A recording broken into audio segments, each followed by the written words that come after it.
আমেরিকার ডলারের এত দাম কারণ 3/4 গোল্ড ওর কাছে ছিল। গোল্ড কেন ছিল? বিকজ ওরা কোনো না কোনো সময় কিছু না কিছু করে হোক ভ্যালু সাপ্লাই করেছিল বা চুরি করে হোক যে করে হোক এনেছে না। সোনাকে আমরা তাবাজ্জু দিই, তার জন্য এই ঘটনাটা ঘটছে যে ওদের কাছে এই দমটা ছিল। পরে আর্মি সাপোর্ট দেয়, আর্মির অ্যাজ এ সার্ভিস দেয়, এইভাবে ব্যাপারটা ঘটেছে।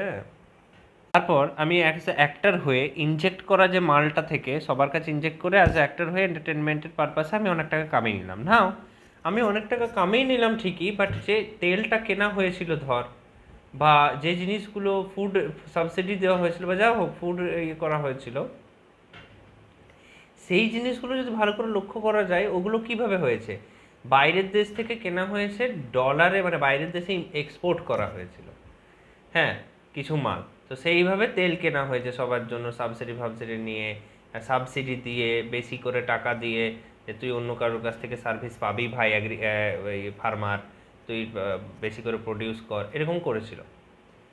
এবারে ইনজেক্ট করে আপার লেভেলের একটা ইকোনমি তৈরি হয়েছে যেখানে এই জিনিসটা ঘটেছে। এবার আমি যদি একটার অনেক কিছু কিনে নিই একসাথে বাল্ক, তাহলে তো ওই জিনিসটা তো ডিস্টার্ব হয়ে যাবে।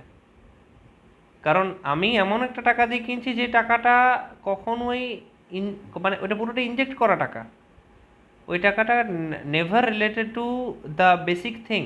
ওটা কখনোই মানে এটা পুরোটাই নাচানাচির জন্য, একে অপরের অ্যাক্টিভ আছি, তুই আমাকে সার্ভিস দিবি আমি তোকে সার্ভিস দেবো। ওই সার্ভিসটা থেকে আমরা এমন জায়গায় ছেড়খানিটা করছি যেটা বেসিক নিড, যেখানে লিমিট আছে, যেটা লিমিটেড রিসোর্স, সেখানে আমি যদি বাল্ক করার চেষ্টা করি, হালাকি যে ওটাও টাকা তো দিতে বাধ্য, তাহলে কি হবে? বলবি যে না ট্যাক্স লাগাবে, এত টাকা কামাচ্ছে যখন, ট্যাক্স লাগাক, বাট ওই টাকার ট্যাক্স টাকাটাও তো একটা ইনজেক্টেড টাকা, হ্যাঁ, ওটা খেলাধুলো হচ্ছে, ওটার সাথে কোনো রকম কোনো সম্পর্ক নেই।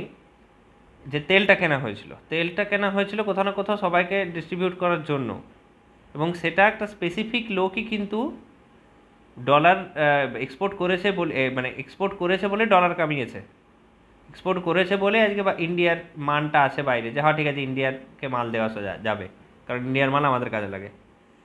এবার ওই মালটা যে এখান থেকে এক্সপোর্ট করেছে সে অনেক সার্ভিস পাচ্ছে, সে এন্টারটেনমেন্টও পাচ্ছে, আই আন্ডারস্ট্যান্ড।